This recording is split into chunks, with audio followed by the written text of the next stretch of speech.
Public के ऊपर हावी होते हो कि तुम लोग मेरा मजाक बनाते हो। अरे मजाक तो तुम लोग खुद अपना बना रहे हो। कभी कहते हो मन्नू के ऊपर भूत है, कभी कहते हो लोगों को कहने से उनका माथा खराब हो गया, कभी कहती हो कि वो ऐसा कभी नहीं करते हैं, कभी तुम पंचायत डालती हो। चल क्या रहा है आखिर। नमस्कार दोस्तों, स्वागत है आप सभी का मेरे चैनल पे। कैसे हैं आप सभी? उम्मीद करती हूँ सभी लोग बहुत अच्छे होंगे और मैं भी अच्छी हूँ। बहुत दिनों बाद आरती का व्लॉग देखा। आरती के वीडियो में जो बातें निकल कर आ रही हैं उससे ये साबित हो रहा है, कहीं ना कहीं ये लोग ये जताना चाह रहे हैं कि जो ये लोग अपना व्लॉग दिखाते हैं उसमें पब्लिक के सामने ये प्रदर्शित ये लोग कर रहे हैं, पब्लिक के सामने इस तरह की बातें रख रहे हैं कि वो बहुत ही ज़्यादा परेशानियों से गुजर रहे हैं। होता क्या है दोस्तों, जो ब्लॉगर अपनी डेली लाइफ शेयर करते हैं, छोटी से छोटी बातें सोशल मीडिया पर लाकर रखते हैं, उसके बाद जब लोग अपना कमेंट लिखते हैं, कमेंट में इन लोगों को कुछ बोलते हैं तो ये लोग उल्टा उन लोगों के ऊपर हावी होते हैं और खुद को गलत ना साबित करके ऐसे लोगों को गलत साबित करते हैं। ऐसा ही कुछ आरती और मन्नू के ब्लॉग में देखने को मिला।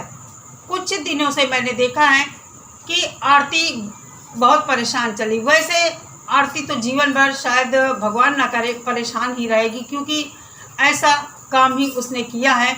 और आरती के ससुर की बात करें, उन्होंने अपना बड़ा दिल दिखाते हुए आरती को एक्सेप्ट किया था। कहीं ना कहीं हो सकता है उनकी आत्मा ने ये कहा हो कि ये मौके की गवाह है, इसलिए भी उसको अपने घर में रखा। होता क्या है, मन्नू से आरती की शादी हो जाती है, कुछ दिन मतलब साल डेढ़ साल बहुत अच्छा सब कुछ चलता है। बीच बीच में आरती मन्नू की बातें बताती है कि मन्नू ऐसा कर रहा है वैसा कर रहा है। अभी रिसेंटली ये हुआ है कि मैंने कुछ थंबनेल देखे हैं और एक दो वीडियो भी देखा है उनके। आरती ने एक थंबनेल लगाया कि दूसरी किसी लड़की की वजह से मन्नू ने आरती को बहुत मारा है, बहुत ज़्यादा मारा है। वो अपने यहाँ बाह पर चोटें वगैरह भी दिखा रही है। क्या रीज़न है, क्या सच्चाई है, ये तो यही लोग जानते हैं, क्योंकि इस तरह के लोग सोशल मीडिया पर बहुत ही झूठ खबरें फैलाते हैं। हो सकता है बारिश है, कहीं आरती गिरी हो या मन्नू ने मारा ही हो, क्योंकि जब किसी को पैसा बिना मेहनत किए हुए मिलने लगता है तो इस तरह के लोग शराब, दारू, इस तरह की चीज़ें नशे करते हैं और उसके चलते घर में हंगामा करते हैं और मारपीट करते हैं। क्योंकि अचानक ये जो दौलत आती है, इस तरह के लोग पचा नहीं पाते हैं उसको। अब रीज़न यहाँ ये है, बहुत सारे लोग कह रहे हैं कि छोटू की आत्मा मन्नू को और आरती को परेशान कर रही है। रियलिटी क्या है मुझे नहीं पता, ये तो यही लोग जानते हैं जो सोशल मीडिया पर आकर इस तरह की बातें बताते हैं। दूसरी बात, मैंने एक वीडियो देखा जिसमें आरती कह रही है कि मन्नू के दिमाग में पता नहीं क्या हो गया है और उन्होंने मुझे मारा है, ऐसा कभी नहीं किया है। आज मैंने अपने रिश्तेदारों को बुलाया है और एक पंचायत घर में रखी है, मीटिंग रखी है, उसमें उसने सारी बातें बताई है कि आखिर ऐसा मन्नू क्यों कर रहा है। ये रिश्तेदार इनकी ससुराल पक्ष के ही हैं, मतलब इनकी ननद के ससुर या इस तरह कोई हैं, बुजुर्ग आए हैं। और एक ब्लॉग में मैंने देखा वो बुजुर्ग मन्नू की झाड़ फूंक कर रहे हैं। समझ में नहीं आता है कि तुम लोगों के घर में कितने ज़्यादा भूत प्रेत आते हैं। ये पूर्वांचल के जो ब्लॉगर हैं उनके घर में भूत प्रेत बहुत आते हैं, चाहे मालती के घर में ले लो, विष्णुराज के घर में ले लो और चाहे अमरनाथ के घर में ले लो। बाद में होता कुछ नहीं है। तुम लोग इस तरह का ड्रामा ये जो करते हो पैसे कमाने के लिए, एक दिन कहीं सच ना हो जाए तुम लोगों के साथ। रियलिटी क्या है दोस्तों मुझे नहीं पता। ये लोग अपने वीडियो और ब्लॉग में इस तरह की बातें रखते हैं। दूसरे अगले वीडियो में ये बताती है कि ऐसा मन्नू ने नहीं किया, लोगों की बातें सुनकर इसका माथा खराब हो गया है, इसके चलते इन्होंने किया है। कभी तुम भूत प्रेत बताती हो, कभी तुम बताती हो तुम्हारे पिताजी ऐसा कहते वैसा कहते, वो बातें सुनकर माथा खराब होता है। अभी भी व्लॉग में आरती अपने पिताजी को बहुत उटपटांग बोल रही थी कि तुमने मेरी ज़िंदगी बर्बाद कर दी, हम तो बच्चे थे, तुम्हें समझना था, तुमने मेरा श्रृंगार बर्बाद कर दिया, ये वो दुनिया भर की बातें। एक बात मैं यहाँ आरती और मन्नू को कहना चाहूँगी, तुम लोगों का मैटर ऐसा है, आरती का मायका पक्ष और तुम्हारा घर, मन्नू का घर, आसपास के गांव हैं, लोग एक दूसरे से मिलते जुलते हैं, बहुत सारी बातें ऐसी होंगी जो तुम लोगों से लोग झूठ भी बोलेंगे। तुम लोगों को चाहिए किसी थर्ड पर्सन की बात सुनकर उस पर रिएक्ट नहीं करना चाहिए। इससे तुम लोगों में आपस में दोनों परिवारों में और कटुता बढ़ेगी। कहीं ना कहीं आरती इस तरह की बातें करती है, मन्नू भी अपने ससुराल पक्ष को गलत बोलता है कुछ न कुछ बातें। इससे हो सकता है इन फ्यूचर में कभी भी कुछ भी बड़ा हादसा हो सकता है। जब तुम लोग इस तरह की बातें सोशल मीडिया पर बताते हो, लोग तुम लोगों को कुछ बोलते हैं, तो तुम लोग उन्हीं लोगों के ऊपर हावी होते हो, पब्लिक के ऊपर हावी होते हो कि तुम लोग मेरा मजाक बनाते हो। अरे मजाक तो तुम लोग खुद अपना बना रहे हो। कभी कहते हो मन्नू के ऊपर भूत है, कभी कहते हो लोगों को कहने से उनका माथा खराब हो गया, कभी कहती हो कि वो ऐसा कभी नहीं करते हैं, कभी तुम पंचायत डालती हो। चल क्या रहा है आखिर ये सब क्या है?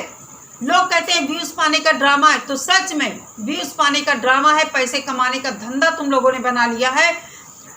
क्योंकि तुम लोगों की लाइफ ऐसी है कि जब तुम लोग नॉर्मल व्लॉग डालते हो तो व्यूज़ नहीं आता है, और जब कुछ इस तरह का भूत प्रेत मारपीट दुनिया भर का ड्रामा गंद दिखाते हो तो उस पर पब्लिक दौड़ कर जाती है कि देखे आखिर क्या हुआ है। तुम लोगों ने पब्लिक की नब्ज बहुत अच्छे से पकड़ ली है और यहाँ गंद मचाने को तैयार रहते हो और उल्टा पब्लिक को दोषी बनाते हो। तो दोस्तों, कुछ लोग यहाँ पर ये कह रहे हैं कि छोटू की आत्मा इन लोगों को परेशान कर रही है। हो सकता है, इसमें कोई दो राय नहीं है, क्योंकि अगर दुनिया में पॉजिटिव चीज़ें हैं तो निगेटिव चीज़ें भी हैं। अगर भगवान हैं तो अन्य चीज़ें भी हैं। इतने बड़े ब्रह्मांड में पता नहीं कौन कहाँ रहता है, तो हर तरह की चीज़ें हैं। लेकिन तुम लोग ये जो छोटी छोटी बातों में ये भूत प्रेत और दुनिया भर का ड्रामा करते हो, सोच लेना बहुत अच्छे तरीके से, कहीं कभी सच ना हो जाए तुम लोगों के ये साथ में। जब तुम्हें पता है कि मन्नू को भूत ने पकड़ा है, झाड़ फूंक करवा रही, तो फिर दवा करवाने की क्या ज़रूरत है? क्या ज़रूरत है दवा करवाने की? दोस्तों, आप लोगों को भी पता है इतनी ज़्यादा गर्मी पड़ी है और अब बारिश का मौसम है, अचानक से सर्द गर्म मौसम जब टकराता है लोग बीमार होते हैं। तो वही सीन यहाँ पर है, लेकिन इन लोगों ने उस चीज़ को इतना बड़ा बनाकर दिखा दिया है कि मन्नू को किसी प्रेत ने पकड़ा है। आरती खुद अपने मुंह से कह रही है कि प्रेत था वो, जो बाबा जी आए थे उन लोगों ने झाड़ फूंक किया। बाबा जी कोई नहीं थे, इनके शायद ननद के वो ससुर थे। छोटी छोटी बातें लेकर सोशल मीडिया पर तुम लोग आते हो और पब्लिक को दोषी बनाते हो। पब्लिक बहुत समझदार है, सब कुछ समझ में आता है तुम लोगों के यहाँ क्या चल रहा है, क्या दिखाना चाहते हो। और जो ये बात बात में अपने मायके पक्ष वालों को टारगेट करती हो, इन सब चीज़ों को करना छोड़ दो, मेरी सलाह है। अभी आरती ने बताया कि इनकी बहन के देवर ने बताया कि वहाँ तुम्हारे पापा या कोई अन्य कह रहा था कि अभी क्या है, अभी और तुम लोग भुगतोगे। तो देखो, ये चीज़ें तो हर आदमी कहेगा, क्योंकि गलत काम का गलत ही अंजाम होता है। इसलिए तुमको किसी तीसरे की बात सुनकर उस पर रिएक्ट नहीं करना चाहिए। अगर अपनी ज़िंदगी में सुख शांति चाहते हो, तुम लोग किसी की बातों पर ध्यान ना देकर, हाँ, अगर तुमसे पर्सनल कोई कुछ कहता है, तुम लोगों से डायरेक्ट कोई कहता है, तो उसकी कंप्लेंट तुम पुलिस थाने में कर सकती हो और उस पर अपनी बात भी रख सकती हो। तो कहने का मतलब है, इन सब हरकतों से बाज आओ, सोशल मीडिया पर गंद मत फैलाओ, गलत चीज़ें मत दिखाओ, नहीं तो ये पब्लिक है, पब्लिक तो बोलेगी ही। क्योंकि तुम लोगों ने सोशल मीडिया को पेट भरने का, अपनी अय्याशी पूरी करने के लिए, पैसे कमाने का जरिया जो बनाया है ना, उस पर तुम लोग गंद ही मचाते हो, अच्छी चीज़ें कभी तुम लोग दिखाई नहीं सकते। काफ़ी दिनों बाद इनका ब्लॉग देखा था तो मैंने वीडियो बनाना ज़रूरी समझा। आरती को चाहिए कि शांतिपूर्वक अपना काम करे, मन्नू को भी चाहिए किसी की बातें सुनकर रिएक्ट ना करे, नहीं तो भविष्य में ये लोग बहुत बड़े और किसी हादसे को जन्म दे रहे हैं इस तरह की बातें करके। चलिए दोस्तों, यहीं पर वीडियो का समापन करते हैं, मिलते हैं नेक्स्ट वीडियो के साथ। तब तक सभी लोग अपना बहुत सारा ख्याल रखिए। नमस्कार।